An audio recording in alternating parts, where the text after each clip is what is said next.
Each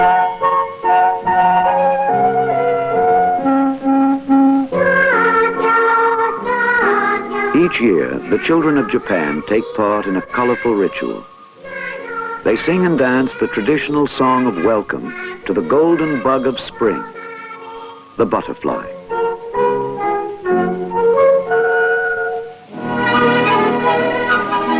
In poem and song, man has paid tribute to the butterfly, the beauty of its wings setting it apart from the billions of insects that inhabit the earth. Most are anonymous, sharing our environment, but living and dying without recognition, going busily about as though the earth belonged to them alone. Yet, to feel their presence, one has but to look and listen.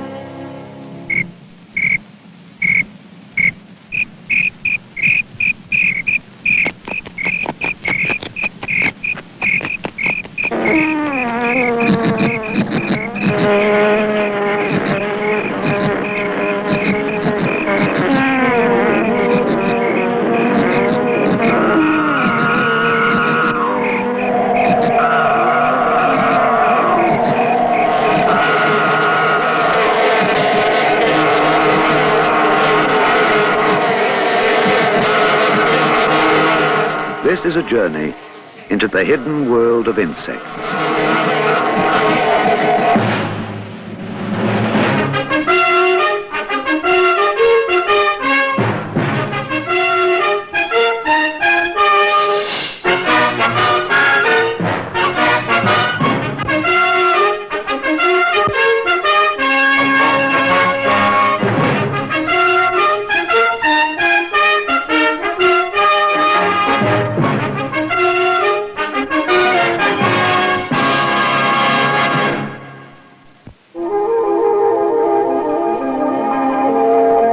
Within our world exists still another, inhabited by creatures who live tucked away just beneath the surface of our lives, almost beyond the realm of man's awareness.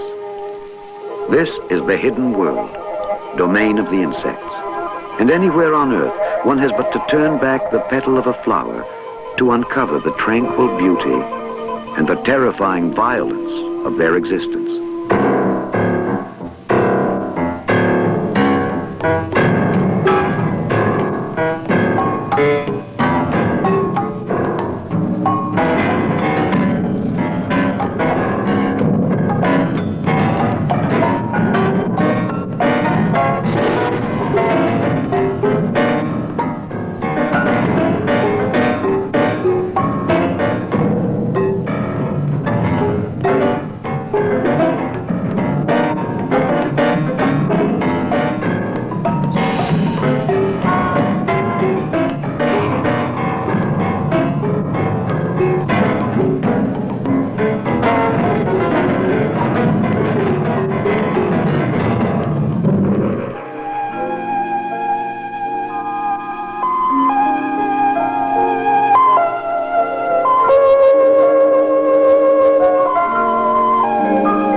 Philosopher has written, "Something in the insect seems alien to the habits, morals, and psychology of this world, as if it had come from some other planet, more monstrous, more infernal than our own."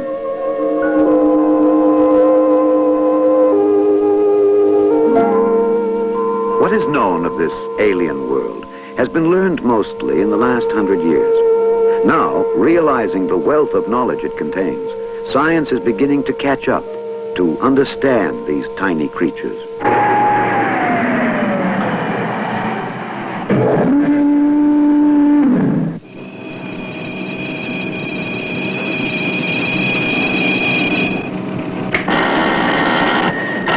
At the California Institute of Technology, a multi-million-dollar computer complex is directly linked to a common housefly, to trace a detailed picture of its entire nervous system.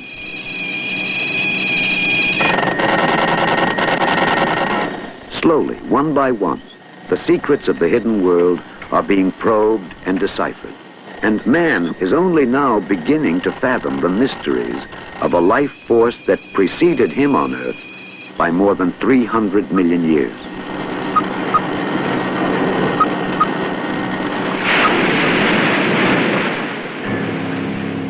The eternal sea, endlessly rocking, the cradle of life. Here, over 500 million years ago, the story began. Shrouded by the mists of time, minute creatures grasped the mysterious spark of life, holding it a moment, and then passing it on. For eons, the land remained barren and empty. But in the warm, sunlit tidal pools, life endured. Delicate marine creatures populated the waters, slowly finding form and function.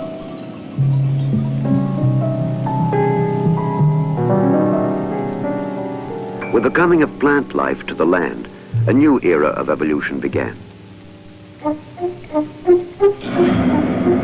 Ancestors of the scorpion were among the first creatures to struggle for survival in this new realm. In the millenniums that followed, new life forms evolved. The millipede, a harmless animal propelled by its hundreds of legs. The centipede, a hunter armed with poisonous fangs. And the spider, a superbly adapted predator whose species number in the thousands. It was in this hostile environment that the insects appeared. At first, they were tiny, wingless, and defenseless, much like the silverfish of today. But the predecessors of the dragonfly assured the destiny of the insects. These delicate creatures could escape their countless enemies because they had grown wings, some giants attaining wingspans nearly a yard wide. Flight was a major breakthrough for the insects. Freed from the dangers of the forest floor, they took to the air, spreading across the face of the earth.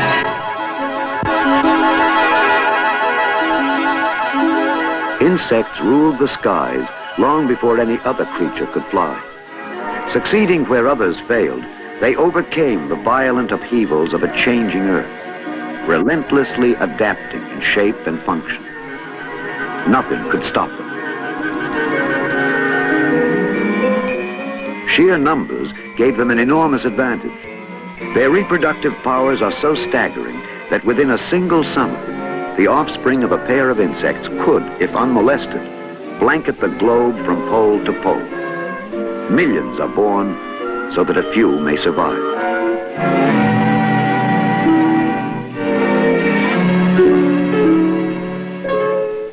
The insects' impressions of the world around them come in odd and unexpected ways.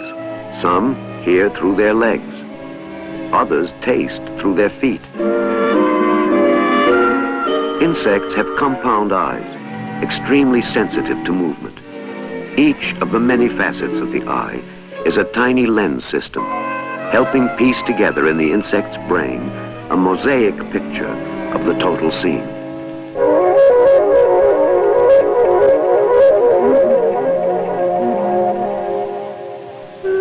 For defenseless insects, the key to survival is camouflage. They weave shape, coloring, and movement into a fascinating tapestry of disguise.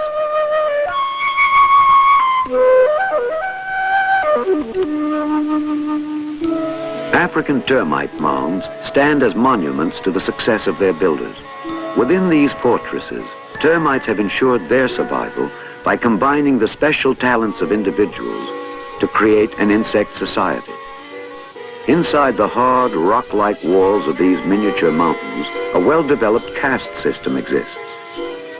The majority of the population are workers. Blind and defenseless, their task is to repair and extend the intricate maze of subterranean passages and highways. Soldier termites are dedicated to the defense of the nest. Their powerful jaws are so large that they cannot feed themselves and must be fed by workers. Deep inside the mound is the royal chamber of the queen termite. Swollen so large that her feet can no longer touch the floor, she will spend the rest of her life in this hidden room. Like a whale among minnows, she is a grotesque egg-laying machine whose heaving bulk produces several thousand eggs each day in a lifetime that may last as long as 50 years.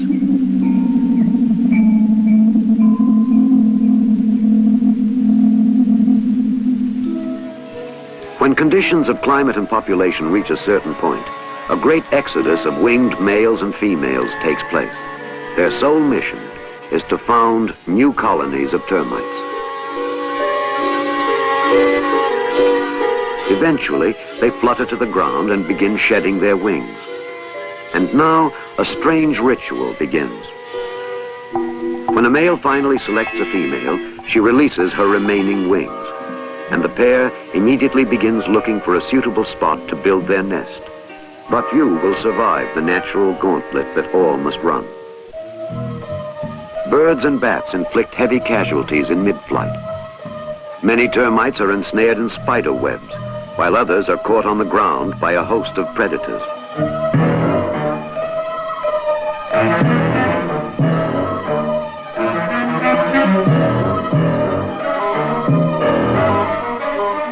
Ants are the ancient enemies of termites. They are extremely dangerous if they can gain access to the mound. African Matabele ants scour the countryside searching for prey. When their scouts locate an exposed termite mound, they immediately notify the others. With a sudden surge, the main body descends upon this rich prize.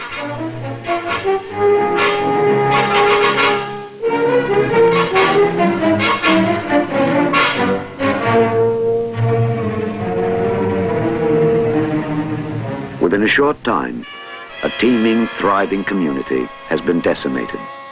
This calamity goes unnoticed. It is nothing more than an infinitesimal shift in the balance of nature.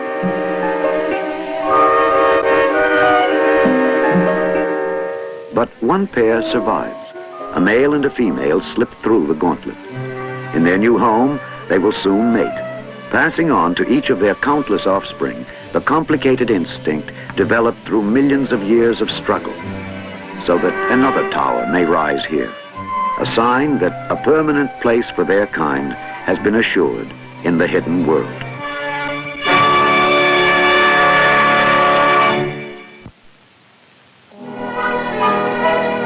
Children have that rare combination of curiosity and leisure, of patience and awe, that makes the world of nature an enchanting place. Backyard, meadow, vacant lot. Home of ladybug and butterfly, caterpillar and ant. For youngsters, this is a universe scaled to their own size, an endlessly fascinating parade of life. Whatever its shape or size, function or activity, to a child, the insect holds a special magic.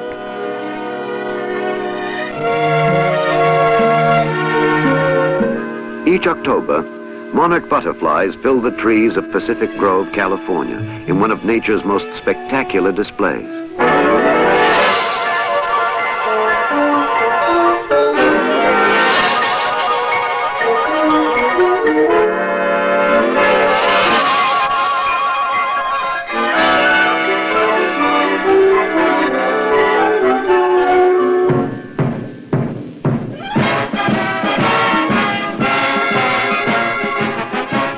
Each year, the children of Pacific Grove parade through the streets, welcoming the arrival of the monarch butterflies.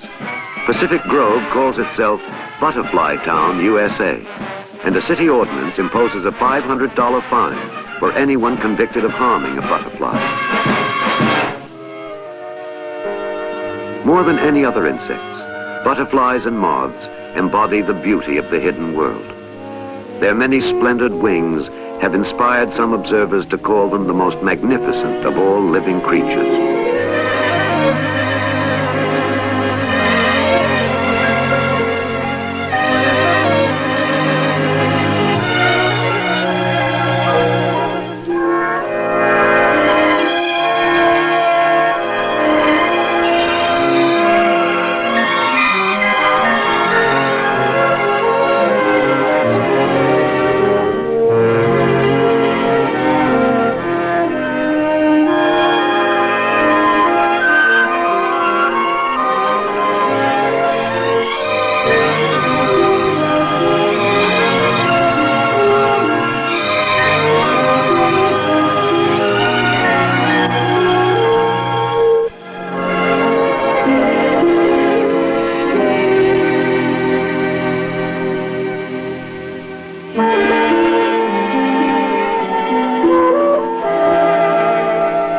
The magic eye of the camera reflects the hidden world with special enchantment.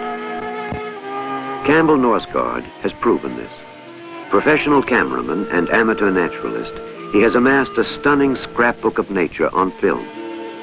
His daughter Melody has assisted him for nearly all of her 19 years, spent here at their home in Englewood, New Jersey. What began as a hobby has now become a life's dedication. For years, Campbell Norsgaard has devoted nearly all his spare time to recording the life cycles of various insects found in his garden and in the neighboring woods. Monarch butterflies have been one of his principal subjects.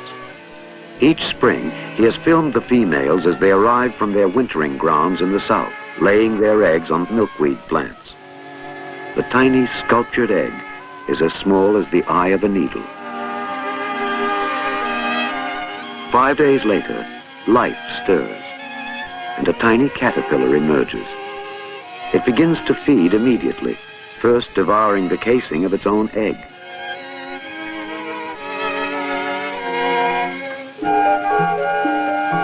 Born with a ravenous appetite, in the course of a few weeks, the caterpillar will grow several thousand times its size at birth.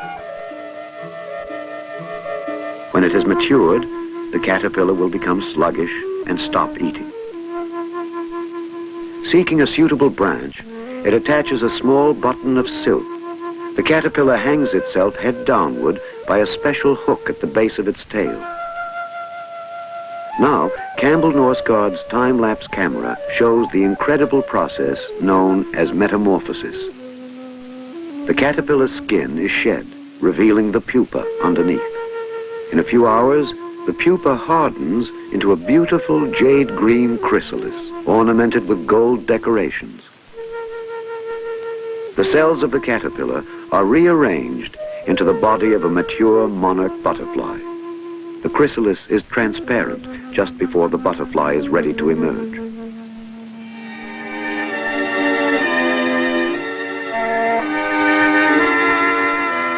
The wonder of metamorphosis has come full term. After working on a monarch butterfly for many years, I got the idea to make a small tree and hang monarch chrysalids on the branch like ornaments. The neighborhood children call it my chrysalid tree. For over a week we watched the tree every day, and then finally the monarchs began emerging. At one time there were several dozen butterflies on the tree, and it was really a beautiful sight.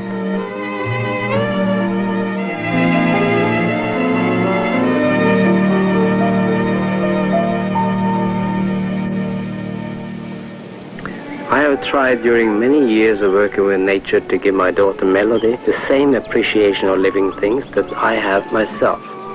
Since she was very small, she has shared my experiences with me, learning little by little about nature. She knows many things now that she could not get from books or from school.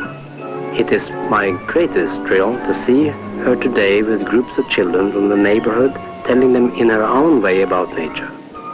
I've taken many children on various nature walks, and they seem to want to grasp what I have to offer them. You don't necessarily have to know the individual names of the various insects, but as long as you have a love in your heart for it, I think that's the most important thing.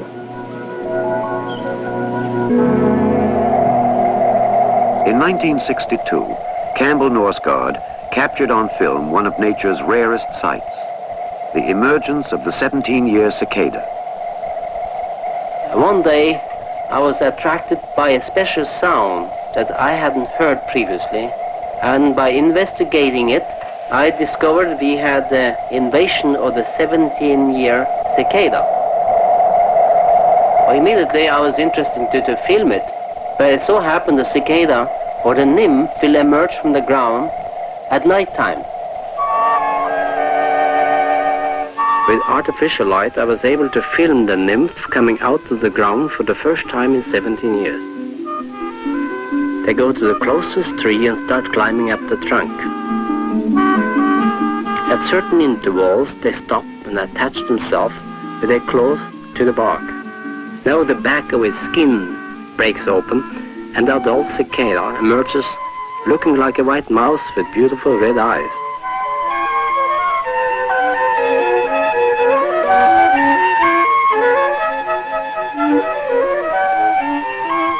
After emerging, they begin to pump up their wings, and several hours later the cicada is ready to fly. By this time it is usually morning. Now they begin calling to attract a mate. After mating, they bore into a soft branch with a special drill and insert the eggs, pumping them into the branch. A few hours later, the adult cicada will die. The branch containing the eggs also dies later. Melody helped me by opening the branch to show the eggs inside. Now the eggs will hatch in the branch, and the tiny nymph will fall to the ground and bury into the soil, and there they will remain for 17 years. I have noticed that the years after the cicada invasion, the trees are richer in foliage. Therefore, I believe that the cicada is a natural pruner of our forest. Modern times and devices seem to lure children away from nature. But knowing about the life in our backyard and in the forest is good for them. It could change their lives for the better. With artistry and devotion, Campbell Norsgaard will continue to peer into the hidden world, recording all that he sees, so that others may share his unique vision of nature.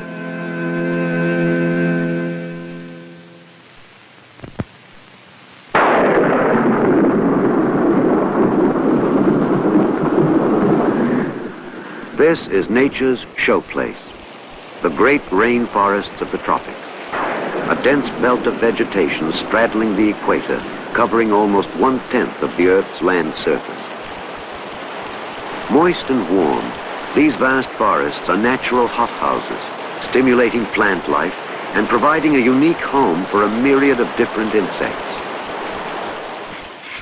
The tropics are the home of such curiosities as the Goliath beetle, one of the heaviest and most powerful of insects.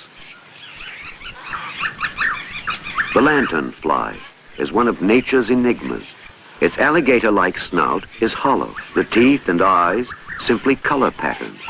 Does this grotesque face frighten enemies, or is it merely a random design? No one is certain. The most dramatic inhabitant of the tropical zone is the giant walking stick. Slender and delicate, he is a master of mimicry.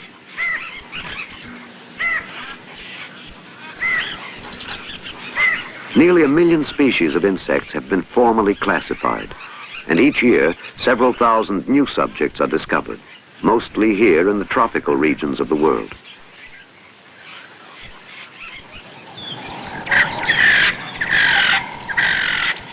One man has devoted nearly all of his adult life to this task. He is Dr. Graham Bell Fairchild, an American scientist living in Panama, and one of the world's leading authorities on insect life in the tropical rainforest. There are probably yard for yard or acre for acre, about 10 times as many kinds of insects in the rainforest than there are anywhere in the temperate region. Many things in the tropics are primitive. They resemble their ancestors or the animals that have been found as fossils. Peripatus is one of these so-called fossils. It has many of the structures of an insect and many of the structures of a worm. Most entomologists know of Peripatus because it's the famous missing link. The smaller an insect is, of course, the less conspicuous it is, the less it needs to eat, the more easy it is to hide. At the other extreme, you have a few giant insects, including giant rhinoceros beetles. They are probably successful because of their size, and they're so thick and hard that they're pretty much immune to anything but the largest animals.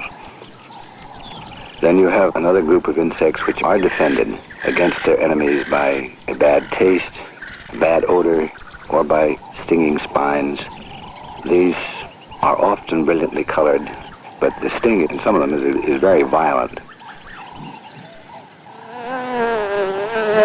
Even after some 28 years, I still find things that I have never seen before. Some of them turn out to be new to science. Others are common somewhere else, but they're new to me. And after all, that's the most important thing. One of the best ways of collecting insects at night is by the use of a light. And insects will swarm into this light in perfectly incredible numbers.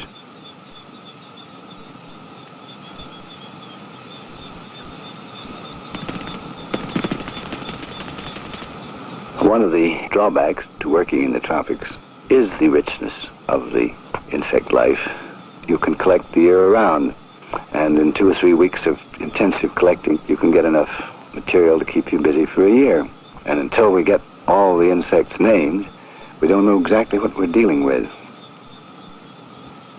Dr. Graham Bell Fairchild is a pioneer, for entomology, the study of insects, is a young science. But his work cannot be completed in his lifetime. It will remain for future generations to finish the task Dr. Fairchild has begun.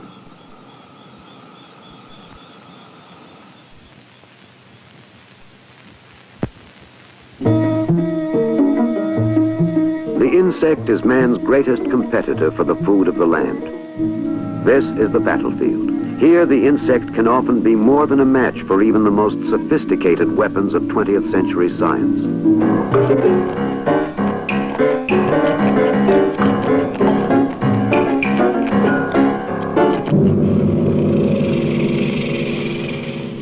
Locusts, the 8th plague of Egypt, as destructive today as in the time of the pharaohs. Native farmers still fight these invaders with the hopeless weapons of another age, a grim reminder of the misery man has suffered in the past.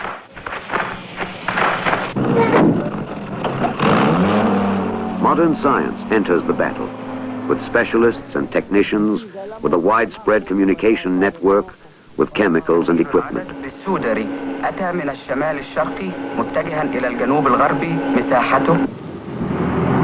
The first attack is with poison bait, a powerful insecticide mixed with bran. The object, to wipe out as many locusts as possible before they mature and take wing. Poison slaughters them by the millions, but there are millions more behind.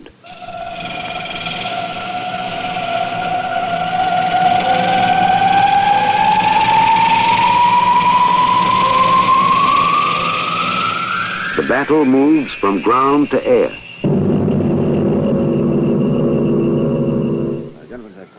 This swarm is 23 miles long and 5 miles deep.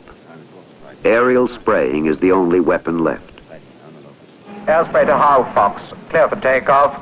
Give me a call when on track.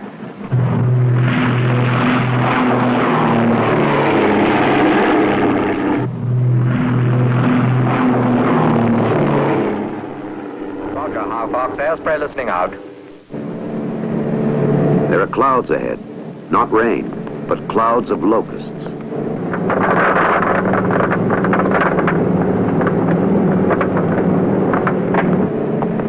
Pilots risk their lives, but their efforts are in vain. Enough locusts will get through to lay bare vast stretches of land.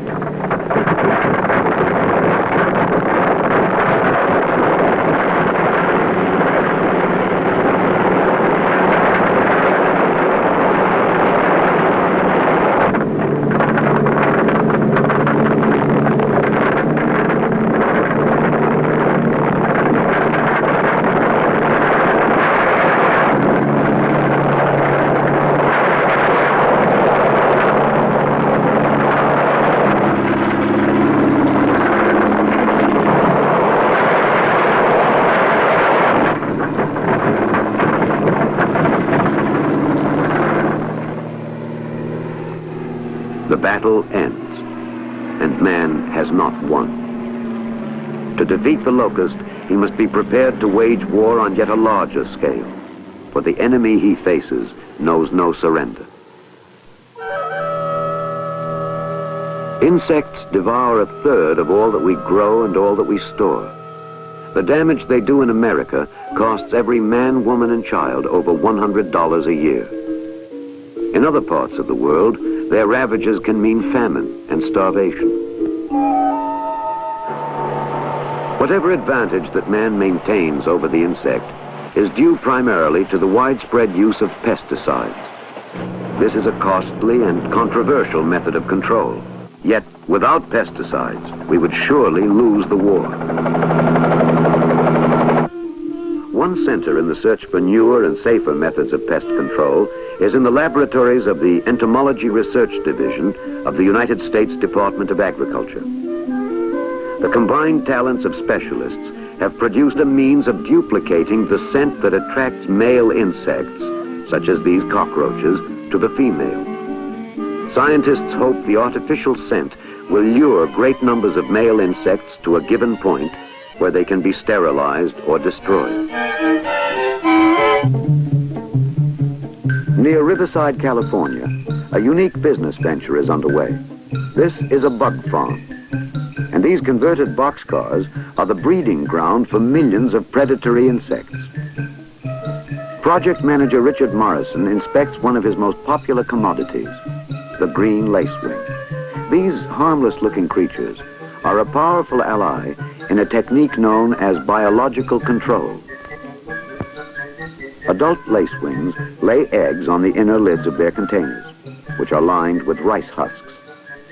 Each day, the husks are scraped from the lids and packaged for sale and shipment to farmers across the nation.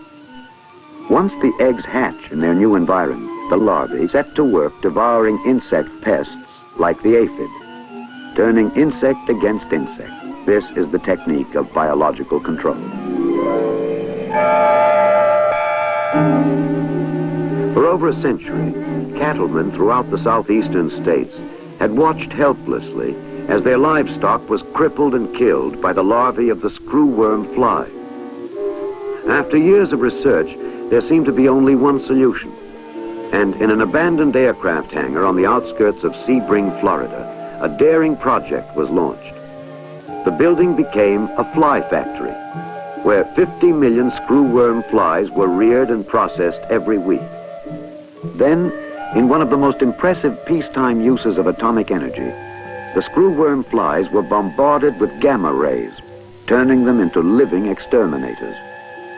The success of the project hinged on the theory that if enormous numbers of these sterilized flies were released to mate with healthy ones, the birth rate would drastically decline.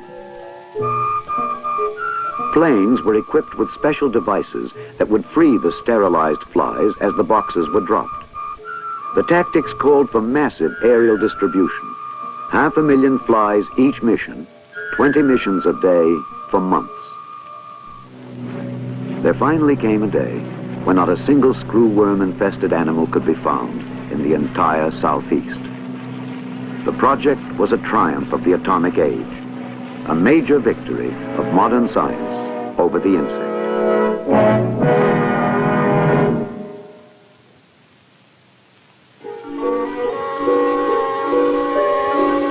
The forests and jungles, the plains and deserts of the earth, all are home to the ants.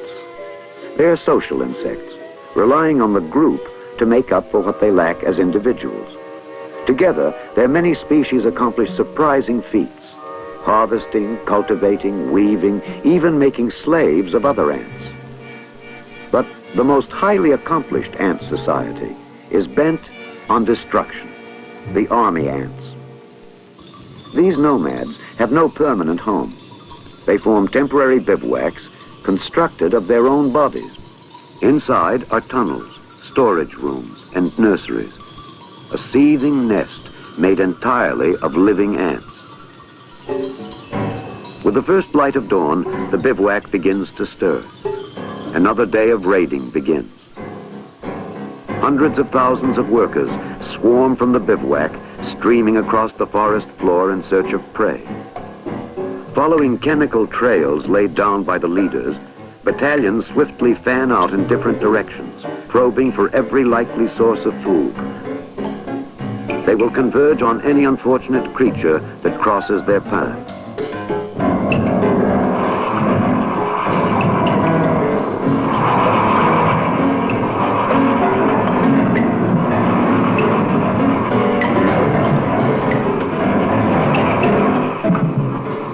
The katydid will be torn apart and its dismembered body carried back to the bivouac.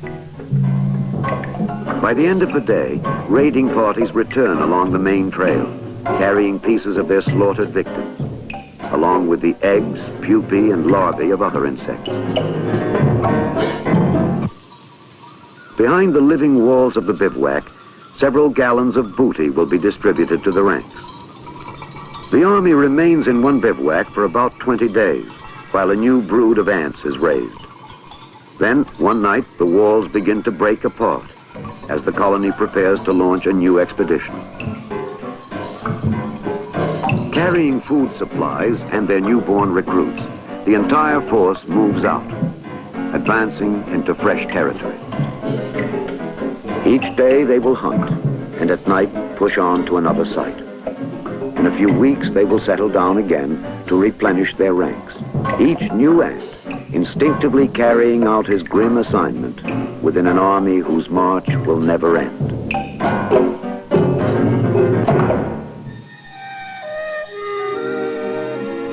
One insect creates beauty as a byproduct of its work. It gave ancient man his first taste of honey, and over 4,000 years ago, man domesticated and began to observe the well-ordered world of the honeybee. The hive exists as a selfless society, functioning as a unit to care for the queen bee and thereby ensure its own preservation. It is the worker bees who gather honey, tend the hive, and serve the queen by cleaning her, grooming her, feeding her. The workers are barren females. New life can come from the queen alone. Twice the size of the ordinary bee, the queen inspects the cells for cleanliness before laying some 2,000 eggs each day. Pulsing with life, the egg begins its 20-day transformation. The worker bees must feed each larva 1,300 times daily. In 12 days, the pupae will assume adult form. Later, the young bee emerges, chewing its way through the wax covering of its cell. The young bee begins working inside the hive. Forming chains to repair honeycombs, workers launch an existence of perpetual labor, preserving the colony, gathering food, and serving the queen. After 4 weeks of ceaseless toil, they will die. The male bees cannot sustain themselves. These are the drones, kept alive by the workers to perform a single function, mate with the queen. After that, they're driven from the hive to perish.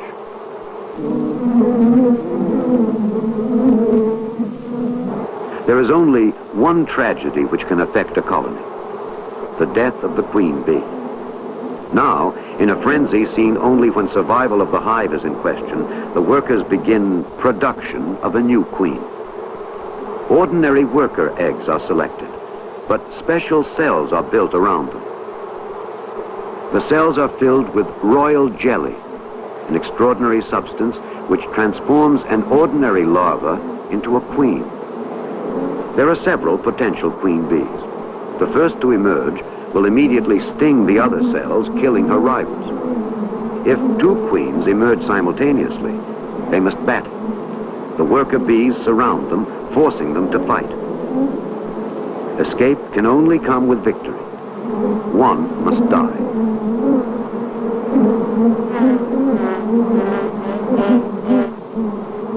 The workers will act to prevent both queens from being mortally wounded. One must survive, or the colony faces extinction. The dead queen is carried off, while workers attack the other royal eggs and the royal cells so carefully built and cared for.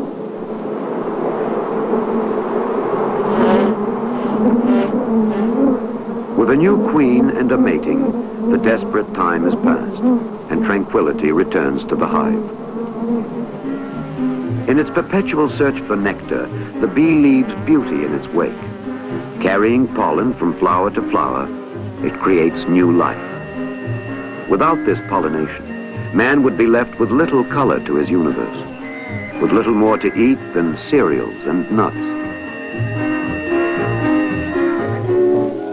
To a few men, sheer wonder of this insect has motivated a life's work.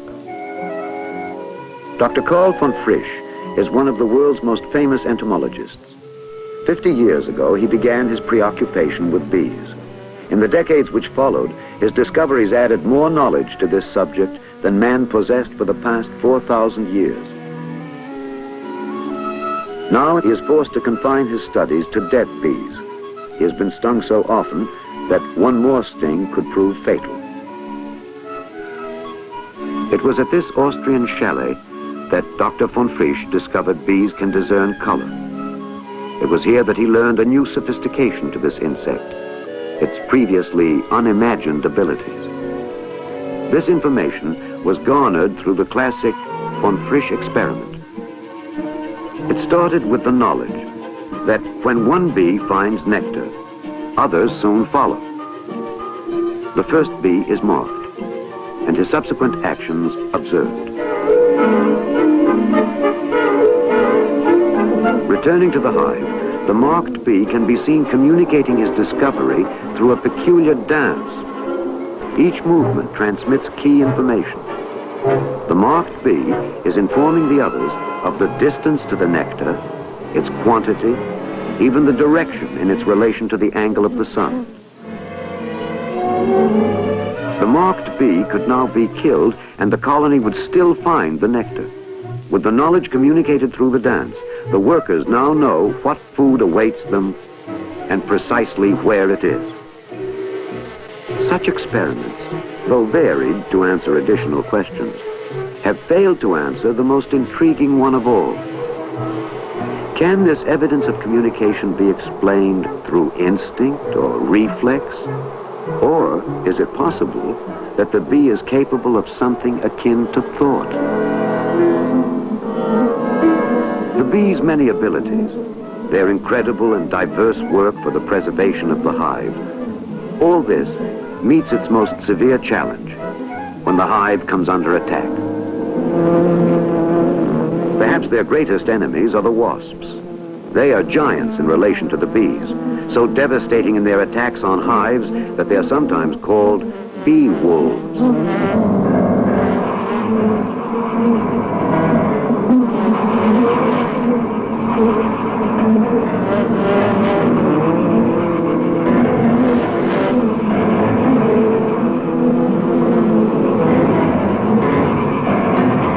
They crush the worker bees in their jaws and throw them to the ground. Below, other wasps carry off the dead victims to feed them to their young. As alarm spreads through the colony, a desperate battle begins. The bees, as always, act in unison. Their weapon, a stinger, and a wasp must be stung many times.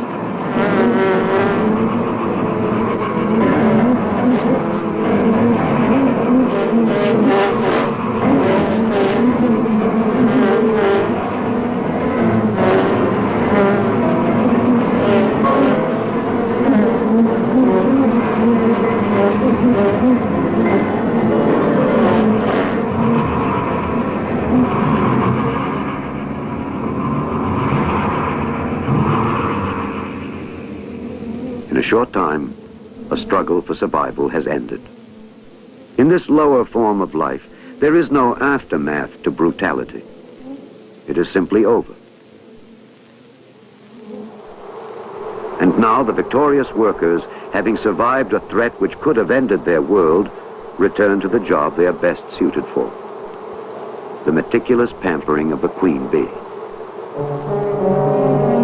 The world of insects is an alien world. This life form offers man little to relate to. There seems no link. But there are similarities. Both man and the insect have shown efficiency, ingenuity, and even a similar destructive instinct. To some who have contemplated this frail connection, there comes an unsettling feeling, perhaps best expressed by philosopher and naturalist Joseph Wood Crouch. Because our society is becoming so tightly organized and the techniques of conditioning human beings so refined, the insect is sometimes held to us as an awful warning against what we might come to resemble.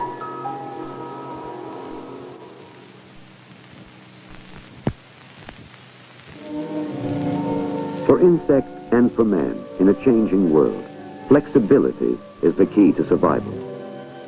In an attempt to isolate the single behavior pattern that might be applied to his own struggle, man delves deep into the microscopic world of the insects, forcing them to yield the carefully guarded secrets of their success. As more information is gathered, man slowly finds answers to his own most baffling questions, and learns that in his search for survival, he must not only reach up into the heavens, but stoop low to examine the small plot of earth beneath his feet. For in a world so minute that a blade of grass towers like a skyscraper, and a whole society can live and die in the impression left by a single footprint, man may find answers so enormous that his own fleeting existence can be made more permanent. It is for this reason that he will continue on his journey through the hidden world.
Now we dive over 1.5 miles to the very bottom of the ocean, where no sunlight penetrates.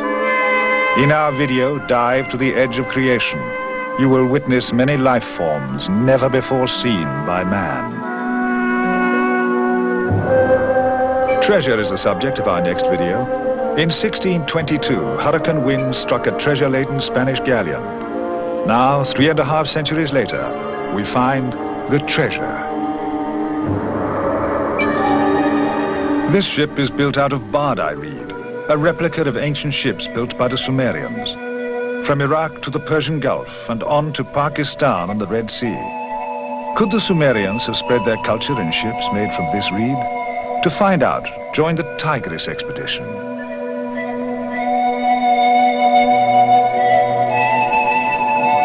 And finally, let me introduce you to one of the world's most intriguing creatures. A leviathan of the deep. This video tells the history of this misunderstood, legendary ocean giant. Let's meet the great whales. These are just a few examples from the National Geographic Video Library, presented by Stylus Video.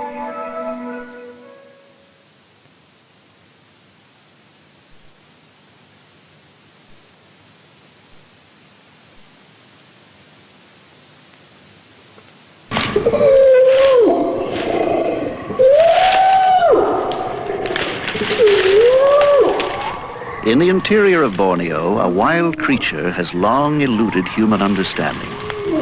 To the people of the jungle, he was not an animal, but a kind of primitive human being. Orangutan, the man of the forest.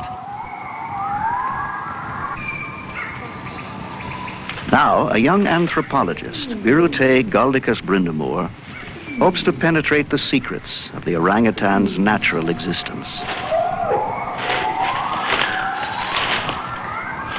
He has been captured and caged, but his life in the wild remains a mystery. Birute Galdicus brindamore is part of an intensive worldwide effort to understand man's closest living relatives, the great apes. –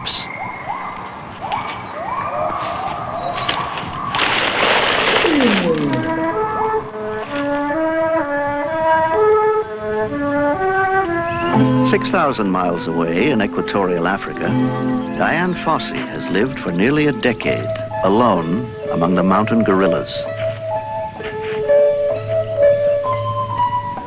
Young orphan gorillas, adopted of necessity, give her some insight into the animal's behavior.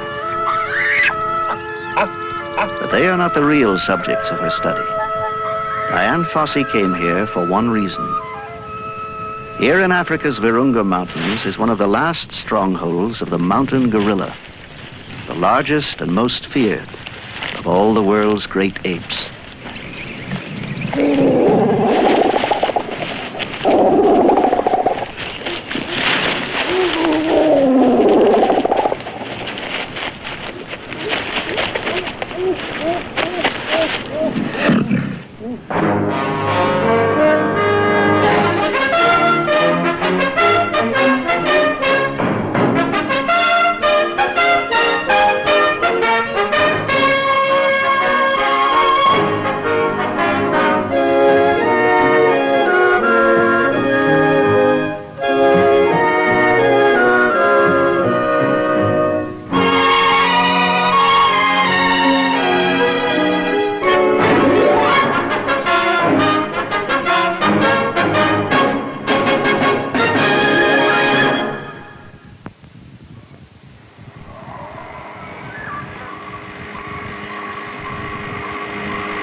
In the lush, overgrown jungles of Indonesian Borneo, winding waterways offer the only passage into the interior.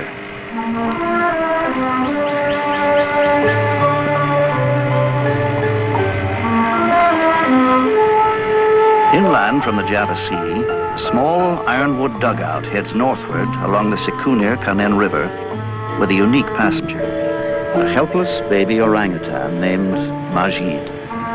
Comforting him is anthropologist Birute Galdicus brindamore. She came to this jungle to study the wild orang, accompanied by her husband Rod, project coordinator and photographer. As an Indonesian boatman watches for sunken logs in marshy shallows, they leave the last signs of human life and push into the interior.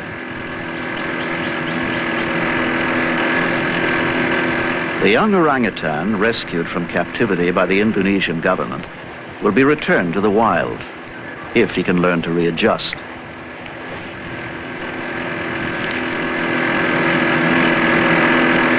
For more than 30 miles, they travel along the narrowing waterway toward their outpost camp.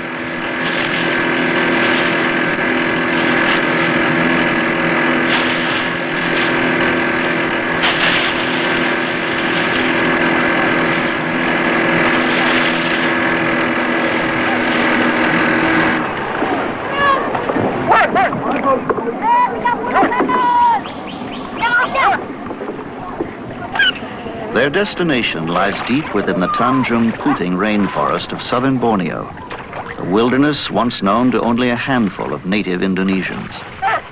Birute first stepped ashore here in November of 1971, backed by organizations such as the Leakey Foundation and the National Geographic Society. Here Birute began a dual mission, to study the wild orangutan and to rehabilitate young captive orangs like Majid. Majid was the 12th orangutan to join our camp. All were orphans. Their mothers were killed so that the youngsters could be taken and sold as pets, some worth as much as $5,000 on the black market. They had never known life in the wild. It was my hope that we could prepare them to survive on their own in the jungle. But too often, the simple luxuries of our camp held a greater lure for the young orangutans.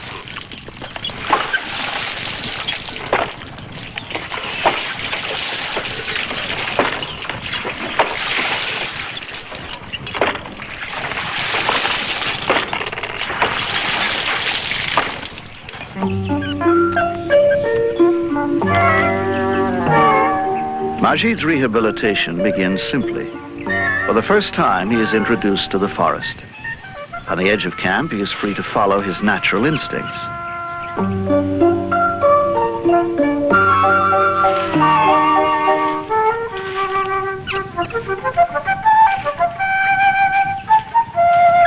Only 12 months old, Majid not only lacks experience and strength, but that elusive gift called balance.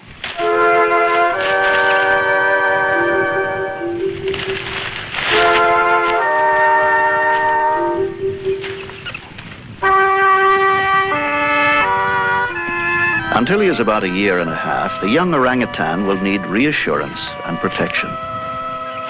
Like most primates, Majid clings instinctively to the one being he identifies as mother.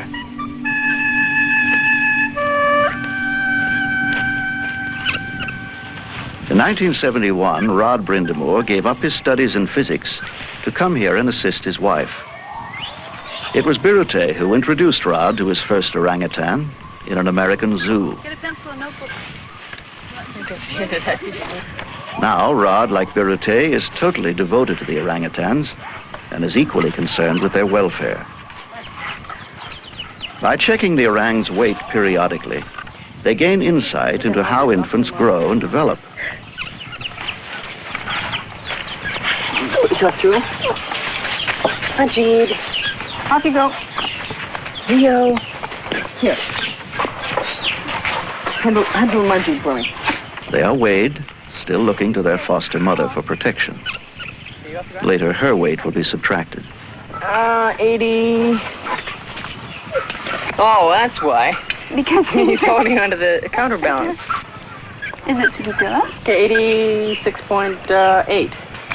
Is he on a full stomach or empty stomach? Working with the rehabilitants, Rod and Birute are well aware of a basic problem. The orangs become too easily attached to human beings and to the easy life in camp.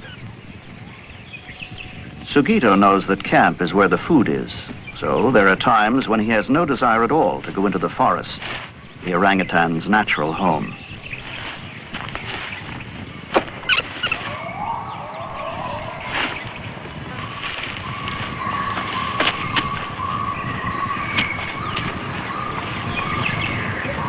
One more problem in rehabilitation is the orang's growing attachment to each other.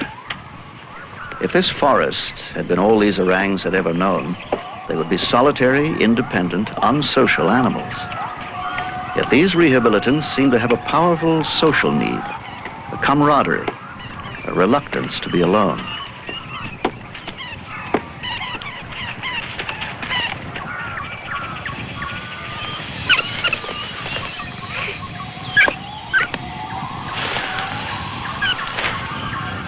In time, the rehabilitants begin to feel at home in the forest.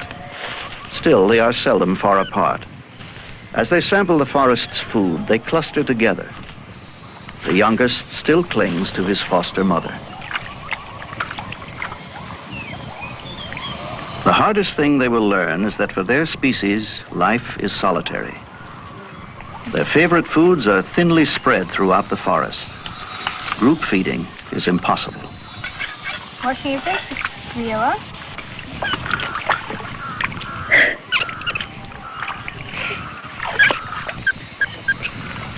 The young rehabilitants learn some things by imitation. But their way of life, alone in the forest, will depend ultimately on their ability to adapt. This is their world by nature. It is Birute's world by choice. I like being alone in the forest. Whenever I'm in the forest, I always have the sensation of being in a place that is slightly magical. The sounds change, the feeling of the air changes. The whole quality of the world changes when you're in the forest.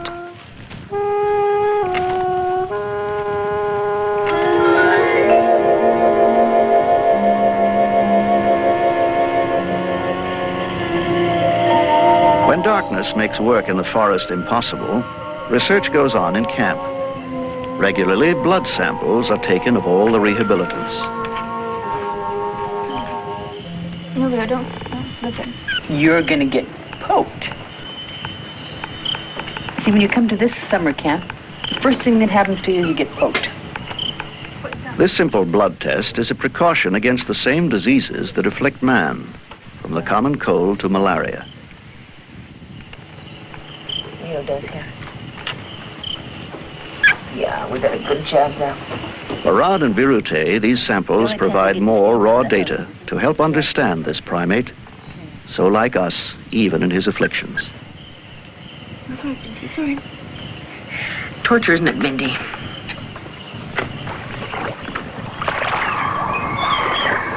Finally, there comes a day when the rehabilitants are taken deeper into the jungle. Familiar now with their natural environment, they've grown in confidence as they enter the last phase of their rehabilitation.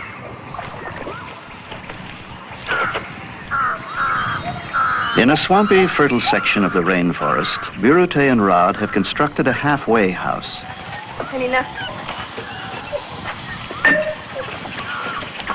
At this station, the rehabilitants are fed regularly while they learn to forage on their own in the surrounding jungle. Ahmad's here just in time. Ahmad got it. Here's the other. I'll control this one. Okay, you look out. Listen up.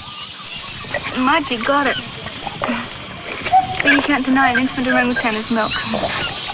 Ahmad's more interested in the rice. No, Rio. Since there's a wild orangutan nearby, we'll be able to find out what the wild ones are eating in this area. Yeah, right. You want some more, Sugito? Of the young ex-captive orangutans Rod and Birute have tried to rehabilitate, 5 have already found their way to freedom and live somewhere in the forest beyond. 2 of them still return from time to time, but ultimately they too will revert completely to the wild and will come back no more. Anwar! Sabino! Anwar!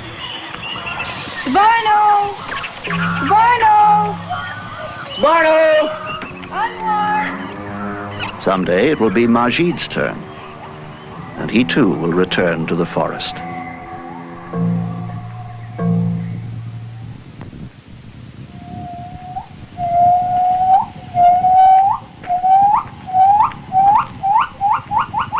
Since the first Western explorer arrived in the 14th century, few outsiders have ever penetrated the interior of Indonesian Borneo. Here, even the tropical dawn breaks humid and stifling. For 4 years, Birute and Rod Galdicus Brindamore have made their home in southern Borneo's Tanjung Puting rainforest. They came here not to work with young ex-captive orangutans, but to seek out the wild ape in its own world.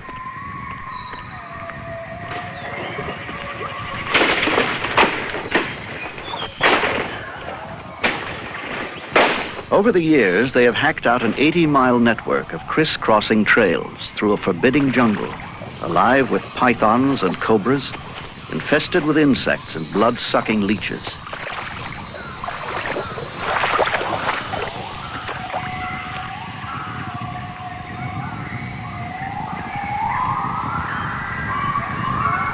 In the jungle's natural camouflage, often a faint sound is the only clue to the presence of the elusive orangutan.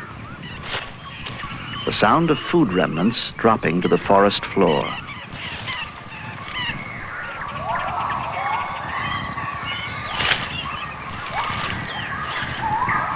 Birute is attempting the first intensive long-range study of the wild orang. It appears an impossible task. The animal they track, unlike all other great apes, never seems to descend to the ground. Climbing higher into the treetops, the solitary orang makes observation difficult, sometimes impossible. Well, so far there have been 2 fruits that dropped. A piece of food the orangutan drops is one small clue to the life he leads. Birute has recorded samples of more than 200 food plants and is becoming aware of individual preferences. They calculate how far these animals range and carry on a census count. For more than 5,000 hours, they have observed the wild orangutan. He's moving up.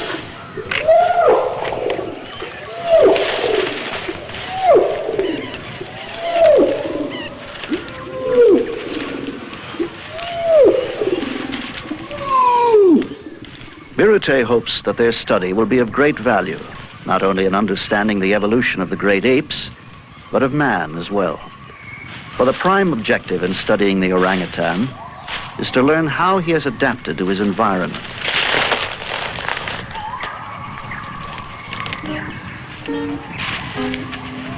Unlike the wild orangs, rehabilitants appear more at ease traveling on the ground.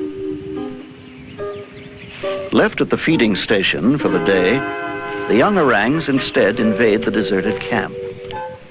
Foraging here is easier and more productive than in the forest.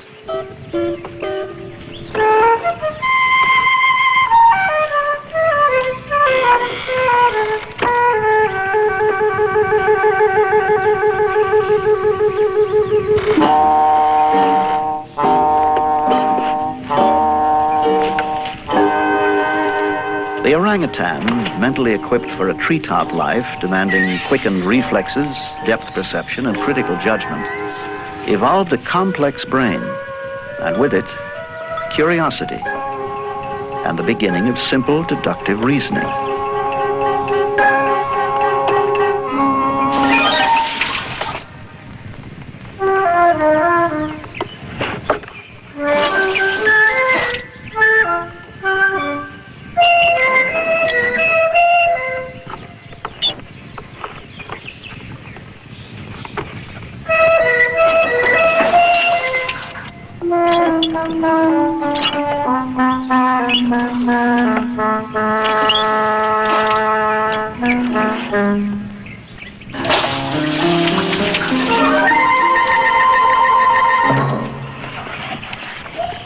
Here they come. For Birute, the young orangs pose a unique problem. No. One thing she understands all too well about the rehabilitants: discipline has no effect at all. Unlike most other primates, the young orang is never disciplined by his mother in the wild. Perhaps because orangs must lead a solitary life, there is no need for social rules, no codes for group behavior. Don't you wish you were less charming? Problem being married to a pile of apes.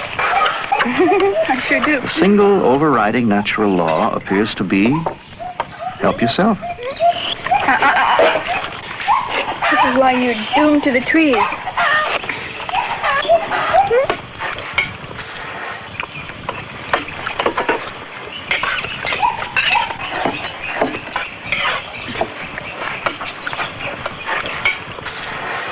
No, you tricked me. Get down. Down. You've got to eat more quickly. Eat fast. What do you want, Mio, huh? Now that was unfair, Sigurdo.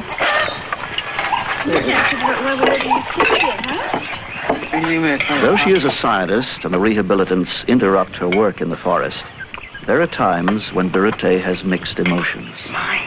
Not yours, mine. She hopes that someday they will all return to the wild. Still, they will be missed.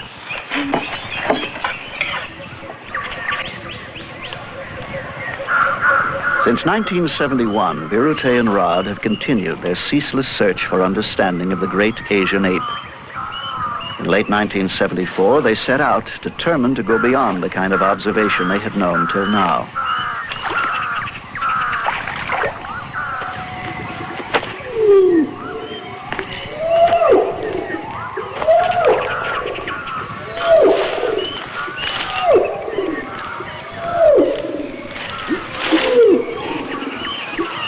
Always, the animal's behavior seemed affected by the observer's presence.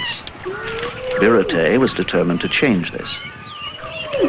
We had decided to follow one animal day after day, from sunrise till dark, never letting him out of our sight. Our subject was a huge male we had observed for a year and a half and had nicknamed Nick.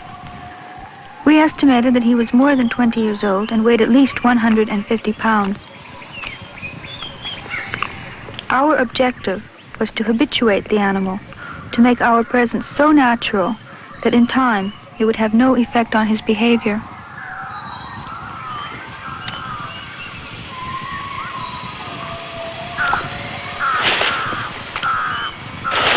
years, Nick had become partially habituated.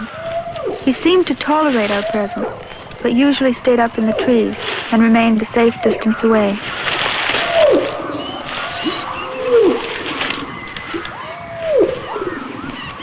We were determined that he wouldn't get away, and after following him for 20 days, our efforts were rewarded. On rare occasions before, Nick had descended to the ground, but had almost always fled.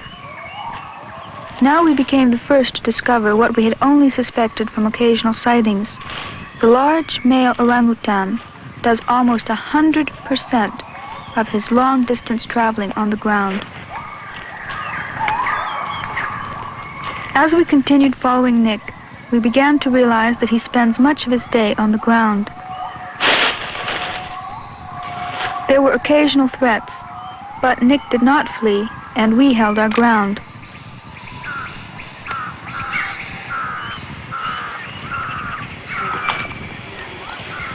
In time, Nick began to reveal the true behavior of the wild orangutan, totally unaffected by our presence.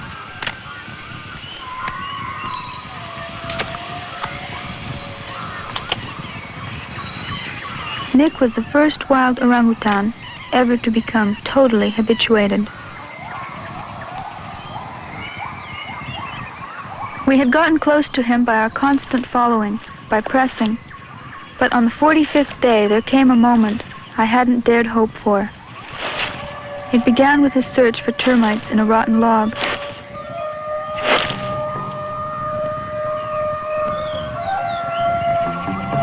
Continuing his search for termites, he came towards us for the first time. To me, this was the moment of total acceptance, what we had worked for 3.5 long years.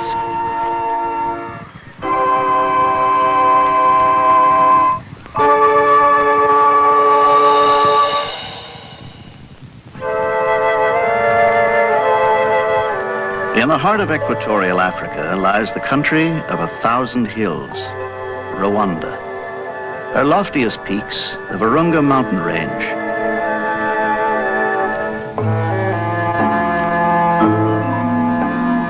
High in the Virungas, the fantastic shapes of an ancient rainforest burst from the rich volcanic soil. Here, one woman from California has lived for nearly a decade. A zoologist, she came here in search of the largest living primate on Earth, the mountain gorilla. Her mission was born out of the study of man in his earliest origins. Diane Fossey believes that the animal she seeks may hold clues to the way primal man lived and adapted to his environment.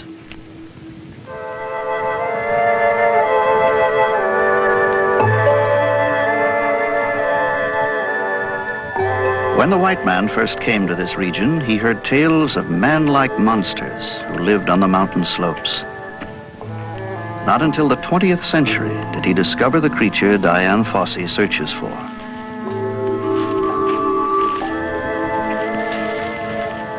When she began, the mountain gorilla's natural habits were still little known.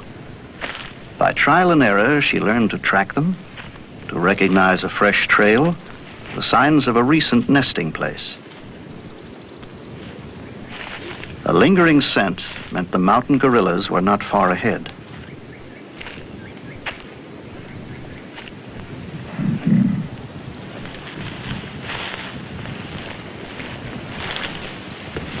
The first time I saw gorillas, I was about 150 feet away from them and across a small ravine. And they took one look at me and fled. Gorillas had only known human beings as either poachers or cattle people. And it was understandable why their immediate reaction to me was one of fear and apprehension. She had come to this isolated rainforest hoping to witness the normal, uninhibited behavior of an animal in the wild. But the gorilla's behavior was altered and changed by the presence of a determined woman who would follow them relentlessly.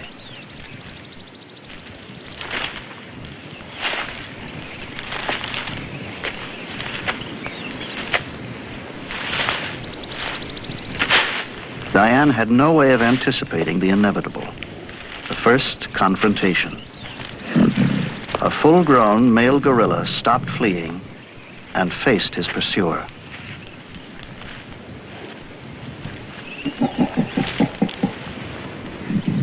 To make the gorilla feel more at ease, I imitated their feeding activities by making the same type of noise that they make when they obtain a leaf or a stalk. And since they've heard a sound like this all their lives, to hear it from a human couldn't help but pacify them in some ways. Never before had they seen another creature engaged in their feeding behavior. Her idea seemed to work.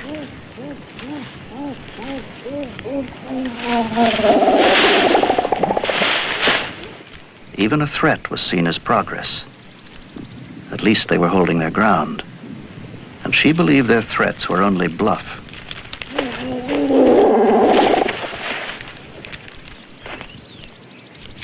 Imitating their feeding was a significant breakthrough. For Diane, it was only a beginning. From the first fleeting contact, she was totally committed to somehow becoming part of the mountain gorilla's hidden world.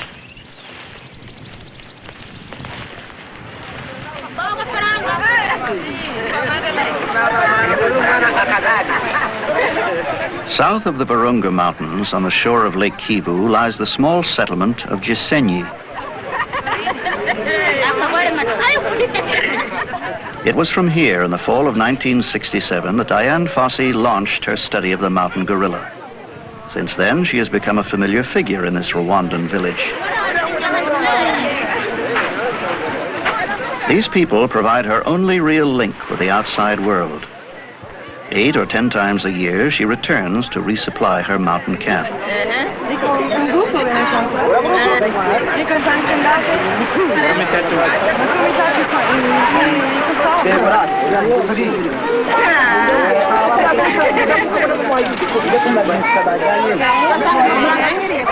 With funds from the National Geographic Society and the Leakey Foundation, Diane buys supplies and carries on her work.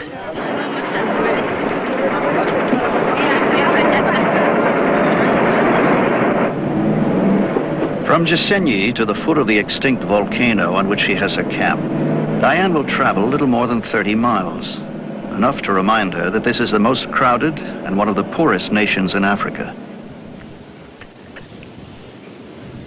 In this small, impoverished country, the hunger for land is insatiable. Gradually, the small, marginal farms are being pushed further and further up into the mountains, threatening the natural range of the mountain gorilla. A few years ago, there was no road into these foothills, only dense stands of bamboo. Here, Diane frequently sighted gorilla groups. Now they've been pushed far up into the mountains.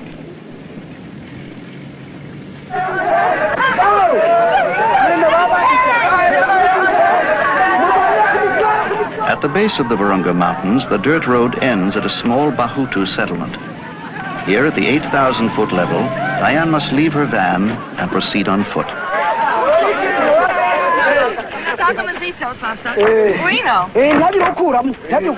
Eager for a day's pay, the villagers will carry as much as 60 pounds a person. And Diane's camp lies 2,000 feet up the steep slopes of Mount Visoki.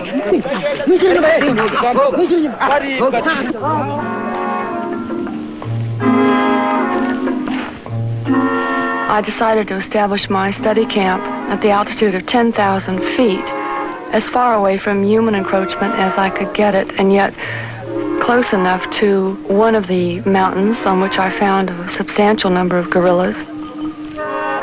To get to camp, we climb up on an old trail that used to be used by buffalo and elephant.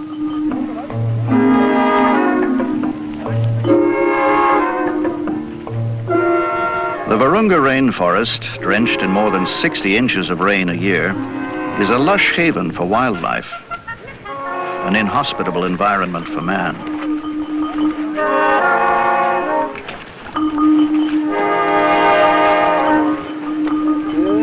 Diane's camp lies just 100 miles from the equator, in a setting of tropical growth chilled by the sometimes freezing mountain air.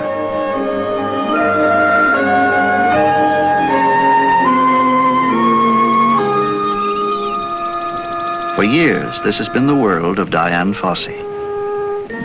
For unknown centuries, it was the private domain of the mountain gorilla.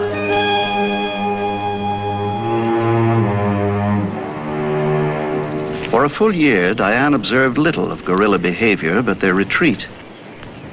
Although the younger animals were less fearful and more curious, they were herded away by the dominant male, the silverback, the patriarch of the family group.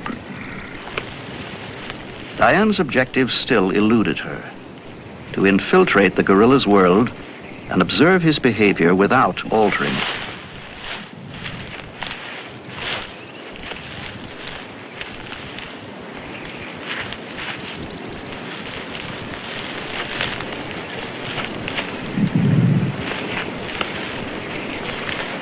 There was only one approach: to stay with them day after day until finally their fear gave way to curiosity.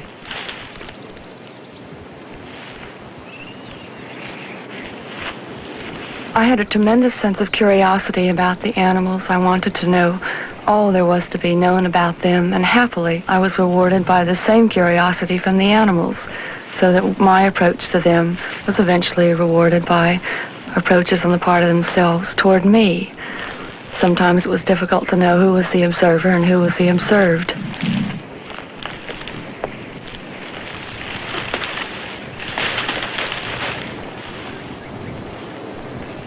On the verge of the most promising contact, there is too often unexpected frustration.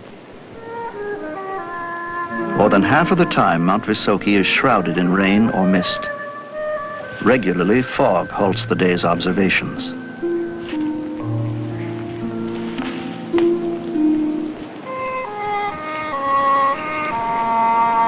Despite all disappointment, Dian Fossey will continue as she has from the beginning. She cannot give up. And here, there is time.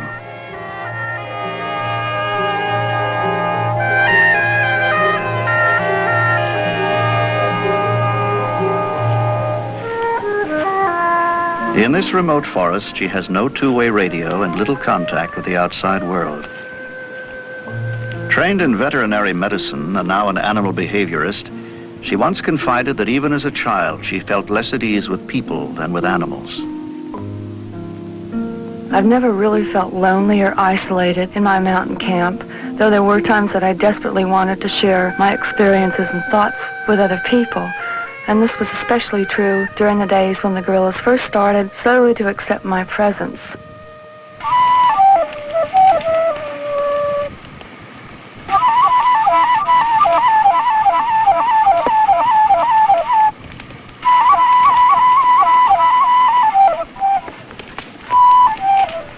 When she first arrived here, Dian knew that this would be a long-range study. Now, she has no plans to leave.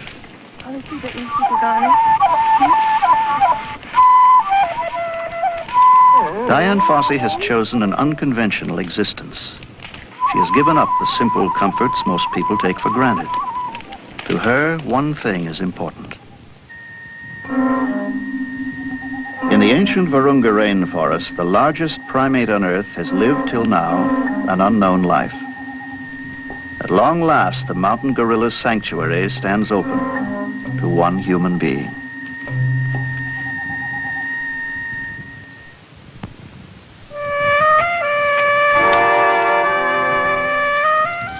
Dian Fossey's entire existence is now geared to the natural routine of the mountain gorilla. To maintain contact with the group from day to day, she's on the trail long before the gorillas leave the area where they have nested for the night.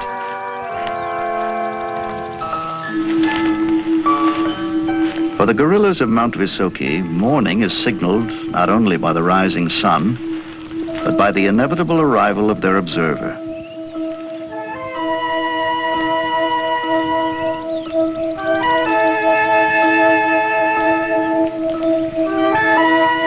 Now she is able to record individual and sometimes puzzling behavior. Augustus is the only gorilla she has ever seen clap hands.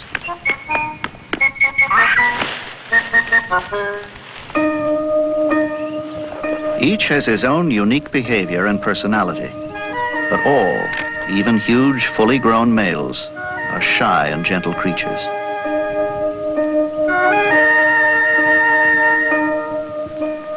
Her observations have disproved the myths of the gorilla's violent nature. Diane reassures the more apprehensive by imitating their behavior.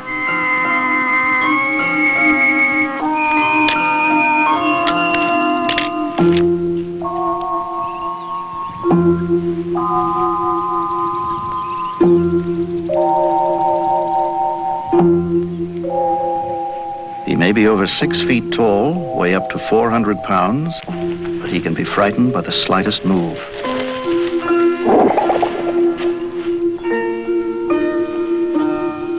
Over the years, she has amassed a detailed file on more than 90 animals.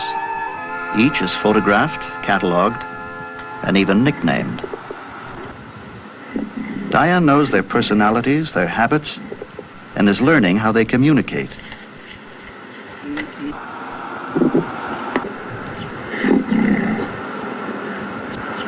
She has identified 17 vocal sounds and can reassure the wild gorilla by imitating his primitive language.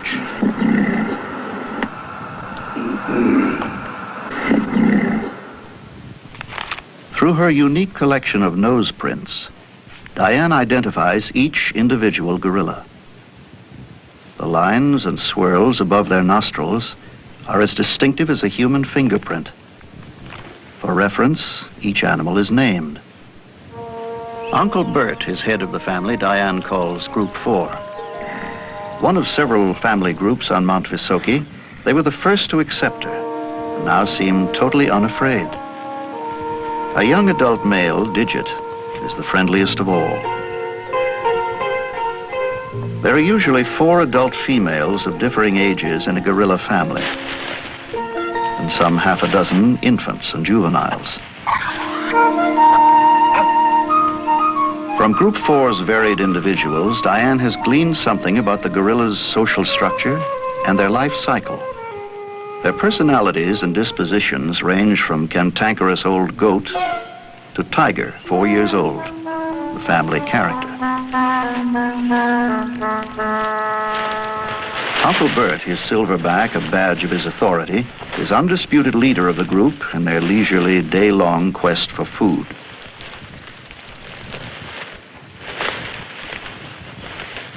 The young learn how and what to eat by picking food remnants off the mother's body. Never has Diane seen a mother feed her youngster vegetation.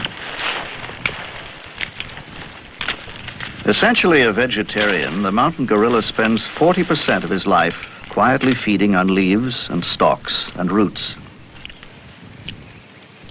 Favorite delicacies like the thistle and the barb nettle plant pose a dilemma to the very young, whose hands and lips are not yet toughened.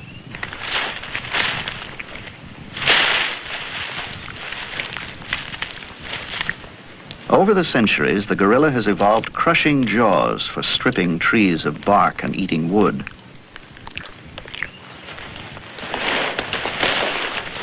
Through adaptation, they have become true creatures of the forest. Its vegetation provides everything they need, not only nourishment and moisture, but shelter too. Twice daily, at night and midday, they build a nest. What they don't eat, they sleep on.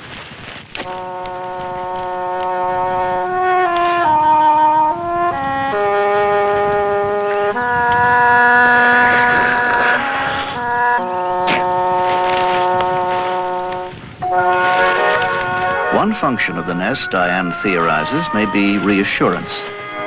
By breaking down the foliage, they can see each other while they rest.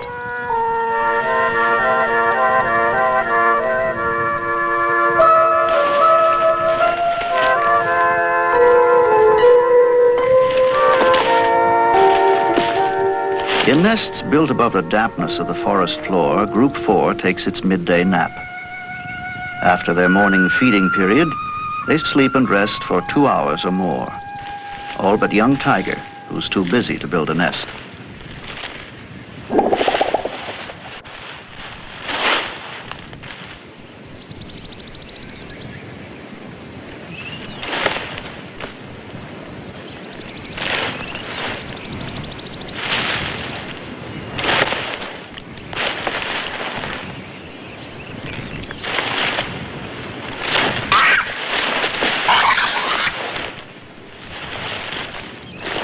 Between Uncle Bert, who is more than 20 years old, and Tiger, who is still a juvenile, there is a generation gap.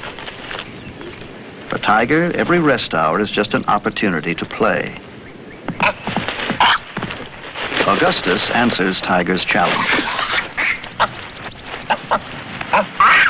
The very young, Diane has found, spend a good 50% of every day in rough and rugged play.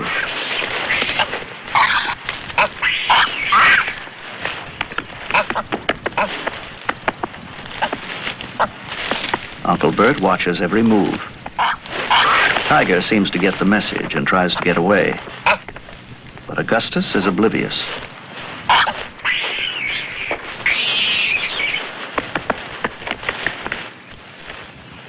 Uncle Bert, usually patient and tolerant, has had enough.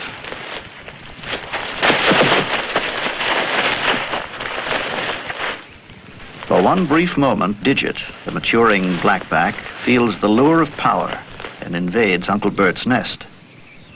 It was this 7-year-old animal who, more than any other, has revealed the mountain gorilla's world to Diane.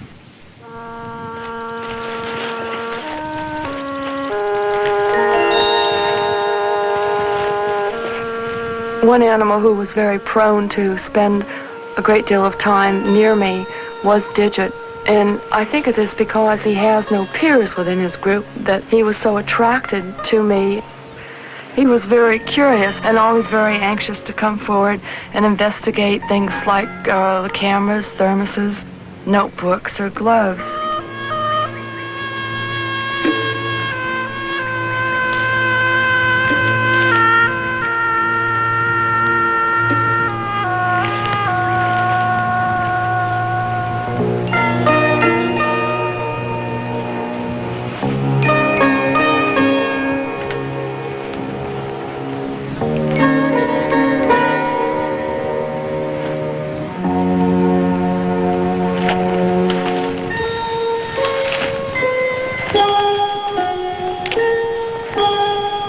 In the past, we have brought these animals into our world caged for zoos and circuses. Now, one human being has entered the world that is theirs, imitates their behavior, and hopes to be accepted.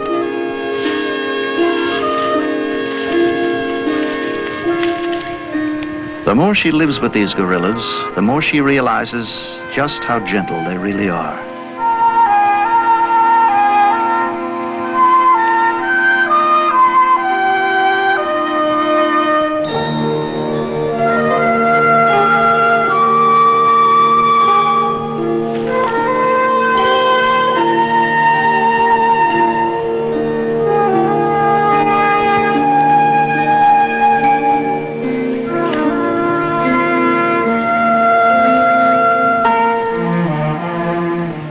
In the beginning, Diane was determined that she would never touch these animals, but sometimes there is a need to communicate.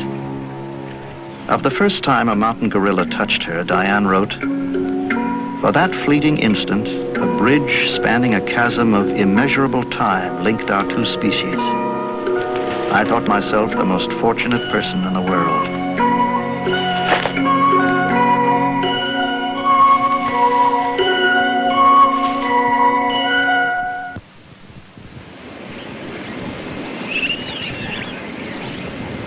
Out of the solitude of an African rainforest, a mission that began in obscurity has given rise to an established outpost of science. In 1967, Diane Fossey came here alone. Now her work draws students and visiting scientists from around the world. Of necessity, much of Diane's time is now devoted to teaching. There is a critical period of indoctrination for a new student like Kelly Stewart.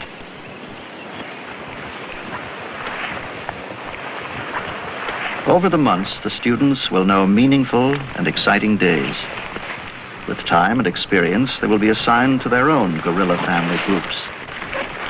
But nothing will equal the thrill of the first day, the first sight of a mountain gorilla in the wild.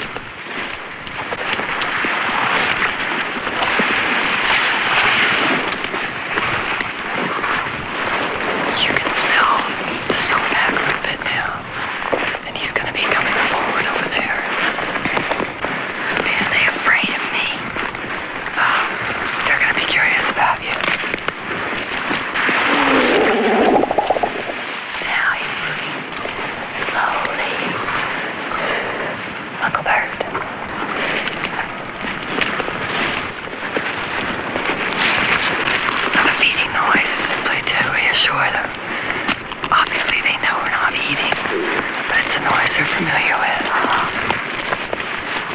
Diane passes on a legacy of understanding only she possesses.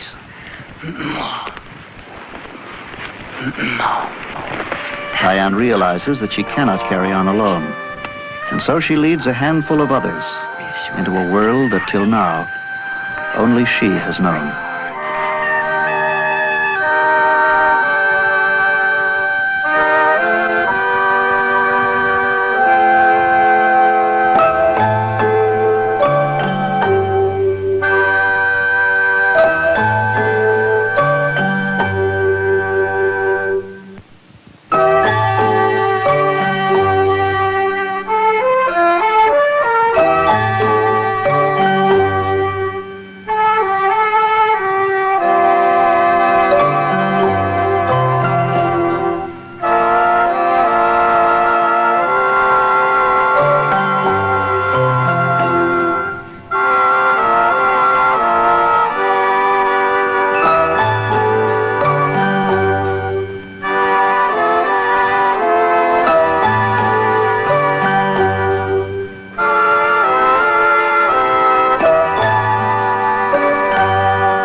Look out for these other National Geographic releases for your video library. Entering the Okefenokee Swamp is like stepping back to a time when dinosaurs ruled the earth.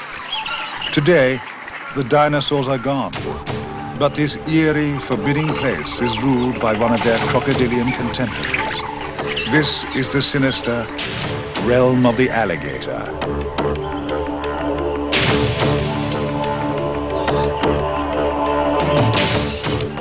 Yes, this lizard walks on water, and he is just one of an estimated 5 million different life forms that live in the rainforest.